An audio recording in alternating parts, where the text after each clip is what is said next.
Good morning students. आज हम पढ़ने वाले हैं लिंग। लिंग के बारे में अब हम जानेंगे कि लिंग क्या है, उसके कितने भेद होते हैं। लिंग के बारे में अभी हम बात करते हैं। तो सबसे पहले बात करते हैं कि लिंग क्या है। आपको पता है कि इस दुनिया में दो प्राणी दो प्रकार के हैं, एक आदमी है, एक औरत है।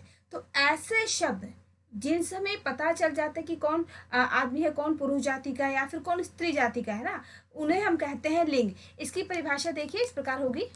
शब्द के जिस रूप से उसके द्वारा बताई गई वस्तु या प्राणी के पुरुष या स्त्री जाति के होने का पता चलता है उसे लिंग कहते हैं। उसे हम क्या कहते हैं? लिंग। जिस शब्द के जिस रूप से हमें पता चल जाए कि भाई जो वस्तु है वो पुरुष जाति की है या फिर स्त्री जाति की है, वो किस जाति की है, जिससे हमें पता चल जाए उसे ही हम कहते हैं लिंग। इसे अगर हम और आसान से शब्दों में देखें तो हम यूं कह सकते हैं कि शब्द के जिस रूप से उसके स्त्री या पुरुष जाति के होने का पता चलता है उसे ही हम लिंग कहते हैं। उसे ही हम क्या कहते हैं? लिंग कहते हैं।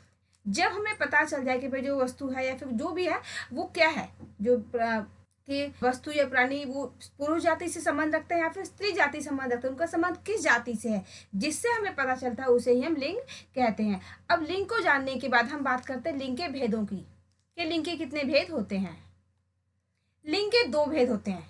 लिंग के दो भेद होते हैं। किसके भेद हैं ये? लिंग के। जिससे पहला है पुल्लिंग और दूसरा है स्त्रीलिंग। यानी लिंग जो अभी हमने जाना कि जिससे हमें पता चलता है कि स्त्री है या पुरुष है, उसके दो भेद होते हैं, एक पुल्लिंग और दूसरा स्त्रीलिंग। अब हम बात करते हैं पुल्लिंग की कि पुल्लिंग क्या है। ये पुल्लिंग जिस शब्द से हमें पता चल जाए कि जो वस्तु या प्राणी है वो पुरुष जाति का है, जिससे पुरुष जाति के होने का पता चलता है, उसे ही हम कहते हैं पुल्लिंग। इसकी परिभाषा इस प्रकार बनेगी। संज्ञा या सर्वनाम शब्दों का वह रूप जो यह बताता है कि वह पुरुष जाति का है। किस जाति का है? पुरुष जाति का है, उसे पुल्लिंग वह पुल्लिंग कहलाता है। हमें जैसे ही पता चल जाए कि ये प्राणी या फिर वस्तु पुल्लिंग का है, पुरुष जाति से संबंध रखता है, उसे ही हम पुल्लिंग कहते हैं। उदाहरण हम इस प्रकार देखते हैं, जैसे गधा, शेर, राजा, मोर आदि, ये सारे पुल्लिंग जाति के ही उदाहरण हैं। अब हम देखते हैं कि पुल्लिंग शब्दों की में पहचान कैसी होगी। पुल्लिंग शब्दों की पहचान हम कैसे कर सकते हैं, उसको आसानी से पहचान जाए कि ये पुल्लिंग शब्द है। कैसे पहचानते हैं? वे शब्द, कोई भी शब्द देखें, जिन शब्दों के पीछे अ, पन, अक, न आदि शब्द लगे होते हैं, वे शब्द क्या कहलाते हैं? वे शब्द पुल्लिंग कहलाते हैं। जिन शब्दों के पीछे अ, पन, अक, न आदि शब्द आते हैं, वे शब्द पुल्लिंग शब्द होते हैं। यानी शब्दों की पहचान है, जिन शब्दों के पीछे आ गया, जैसे लड़का, पन, अक, न आदि शब्द आ गए, वे क्या कहलाते हैं? वे पुल्लिंग शब्द कहलाते हैं। पुल्लिंग को जानने समझने के बाद हम बात करते हैं स्त्रीलिंग की। अब वे शब्द जिनसे हमें पता चल जाए कि कोई भी वस्तु या फिर कोई प्राणी स्त्री जाति से संबंधित है, उसका संबंध स्त्री जाति से है, उसे हम कहते हैं स्त्रीलिंग। उसे हम क्या कहते हैं? स्त्रीलिंग कहते हैं। और इसकी परिभाषा इस प्रकार बनेगी। संज्ञा या सर्वनाम शब्दों का वह रूप जो यह बताता है कि वह स्त्री जाति का है, उसे हम स्त्रीलिंग कहते हैं। उसे क्या कहते हैं? हम स्त्रीलिंग। उसे हम स्त्रीलिंग के नाम से जानते हैं। उदाहरण देखिए, जैसे गधी, शेरनी, रानी, मोरनी आदि, ये क्या है? स्त्रीलिंग। हमें पहचान होती है, सुनते ही पता चल जाते भाई स्त्री जाति से ये संबंध रखते, तो स्त्रीलिंग कहलाते हैं। अब हम बात करते हैं कि हम स्त्रीलिंग शब्दों को कैसे पहचानें, उनकी पहचान कैसे होगी, हमें कैसे पता चलेगा कि जो शब्द हैं वो स्त्री जाति से संबंध रखने वाले स्त्रीलिंग शब्द हैं। स्त्रीलिंग शब्दों की जिन शब्दों के पीछे ई, इया, आवट, आनी, आइन, त, इन, देखिए ई, इया, आवट, आनी, आइन, त, इन आदि लगा होता है, वे स्त्रीलिंग शब्द होते हैं। जिस भी शब्द के पीछे ई लगा है, इया लगा है, आवट लगा है, आनी लगा है, आइन लगा है, त लगा या फिर इन लगा है, तो हमें इनको देखते ही पता चल जाएगा कि ये जो शब्द है ये स्त्रीलिंग है। स्त्रीलिंग शब्दों की पहचान है ये। अब स्त्रीलिंग शब्दों की पहचान के बाद हम बात करते हैं कि हम पुल्लिंग शब्दों को स्त्रीलिंग में कैसे बदल सकते हैं, उनके बदलने के नियम क्या हैं। देखिए, जब किसी शब्द पुल्लिंग शब्द के अंतिम में उसके आखिर में अ लगा हो, तो उसी में आ, पहले अ है, देखिए ध्यान से, अंतिम अ यानी आखिरी में जो अ लगा हुआ है उसको हम आ में बदल देते हैं। तो जब हम शब्दों के अंतिम में अ जो लगा उसको बदल देते हैं तो स्त्रीलिंग बन जाता है। कैसे बनता है उदाहरण देख लेते हैं हम यहाँ। जैसे ये लिखा है प्रिय, या में क्या है अ, या आ की आवाज आ रही है, आप बोलकर देखिए इसे, प्रिया, प्रिय, ये लिखा है प्रिय, प्रिय, या में आ की आवाज आ रही है, बोलकर देखिए प्रिय।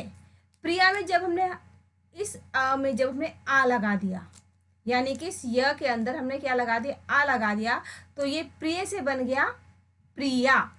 क्या बन गया ये, प्रिया। वैसे ही शिष्य, शिष्य, शिष्य जब आ लगा देंगे तो ये बन जाएगा शिष्या, शिष्या। इसी प्रकार है भवदीय, भवदीय, जब इसमें हम अ लगा देंगे तो ये बन जाएगा भवदिया, भवदिया। यहाँ है सुत, सुत में जब आ लग जाता है तो ये बन जाता है सुता। प्रिय, प्रिया, शिष्य, शिष्या, भवदीय, भवदिया, सुत और सुता। तो ये देखा हमने कि जब हम आ को आ में बदल देते हैं, जब आ को आ में बदल देते हैं तो शब्दों में कैसे बदलाव होता है। इसके बाद हम देखते हैं कि पुल्लिंग शब्दों के अंत में जब आ लगा हो और आ को इया कर देते हैं, आ को इया कर देते हैं, इया, तो कैसे बदल जाते हैं। हमें क्या करना है, आ के बदले इया लगा देना है, इया, आ के बदले इया लगा देंगे। जैसे बेटा, यहाँ पर आ है, ये है आ, जब इसमें हम इया लगा देंगे तो ये बन जाएगा बिटिया। डिब्बा, डिब्बा से बनेगा डिबिया। चूहा, ये चूहा से बनेगा चूहिया। इसी प्रकार चिड़ा, और चिड़ा से बनेगा चिड़िया। बेटा, बिटिया, डिब्बा, डिबिया, चूहा, चूहिया, चिड़ा, चिड़िया। इसके बाद हम देखते हैं कि आ को ई करके, जब आ को हम यहाँ पर क्या कर देते हैं, आ को ई कर देते हैं और इन लगा देते हैं। क्या लगा देते हैं, इन। जब आ को ई करके इन लगा देते हैं तो कैसे शब्द बनते हैं। हमने यहाँ देखा घोड़ा आ है, इसमें क्या लगा दिया, घोड़ी, ई लगा दिया। तुमने क्या किया, आ को ई कर दिया। नाना, यहाँ पे आ था, इसमें ई लगा दिया, नानी। इसी प्रकार देखिए माली, ना ई क्या लगा हमने, ना लगा दिया, इन लगा दिया, तो माली से बन गया मालिन। सुनार से सुनारिन, यानी घोड़ा, घोड़ी, नाना, नानी, माली, मालिन, सुनार और ये सुनारिन। अब हम देखते हैं कि जब लास्ट में आखिरी में अ लगा हो, अंतिम में आ लगा हो शब्द के, अ, आ, ई, उ या फिर ए हो, तो इनके स्थान पर अगर हम आइन लगा देते हैं तो शब्द कैसे पुल्लिंग से स्त्रीलिंग बदल जाते हैं। ये देखते हैं, किसमें देखना है, अ, आ, ई, उ, ए के स्थान पर हमें क्या लगाना है, आइन। जब हम आइन लगाते थे तो शब्द पुल्लिंग से स्त्रीलिंग में कैसे बदलते हैं, अब हम ये देखते हैं। यहाँ हम लाला, क्या है, अ, लाला में जब आइन लगा देंगे तो ये बन जाएगा ललाइन। चौधरी, ई, जब चौधरी में आइन लगा दें तो ये बन जाएगा चौधराइन। बाबू, उ, ये इसमें जब हम बाबू में जब आइन लगाएंगे तो ये बन जाएगा बबुआइन। इसी प्रकार चौबे, ए, चौबे में जब आइन लगा देंगे तो ये बन जाएगा चौबाइन, यानी लाला, ललाइन, चौधरी, चौधराइन, बाबू, बबुआइन, चौबे, चौबाइन। इसके बाद हम देखते हैं कि आखिरी में अगर अ या ई है, अगर अ या ई में इका या फिर इन जोड़ दें, शब्द के अंतिम में अगर अ है या ई है, अगर अ या ई है तो इसके अंत में हम इका लगा दे या फिर इन लगा दे तो शब्द कैसे पुल्लिंग से स्त्रीलिंग में बदल जाते हैं, अभी हम ये देखेंगे। हमने यहाँ देखा बाघ, अ है, अ, हमें क्या लगाना है, इका या इन लगा दिए तो बन गया बाघिन। क्या बना, बाघिन। इसी प्रकार है नाती, ई लगा हुआ है, नाती में इन लगा देंगे तो नातिन। लुहार, अ है आ, लुहार, र में आ है। जब इस लुहार में इन जोड़ देंगे तो ये बन जाएगा लुहारिन। इसी प्रकार नायक, जब हम नायक में आ में इका लगा देंगे तो ये बन जाएगा नायिका, नायिका। इसी प्रकार तेली ई, जब हम तेली में इन लगा देंगे तो ये बन जाएगा तेलिन। नाई, नाई ई में यहाँ पर हमने क्या इन लगा दिया तो ये बन गया नाइन। यहाँ थोड़ी सी गलती है कि इस नायक में ये आ की मात्रा एक ज़्यादा लग गई है, इसमें नहीं आएगी, ये इसमें एक मात्रा नहीं आएगी, ये बनेगा नायक। बाघ, बाघिन, नाती, नातिन, लुहार, लुहारिन, नायक, नायिका, तेली, तेलिन, नाई, नाइन।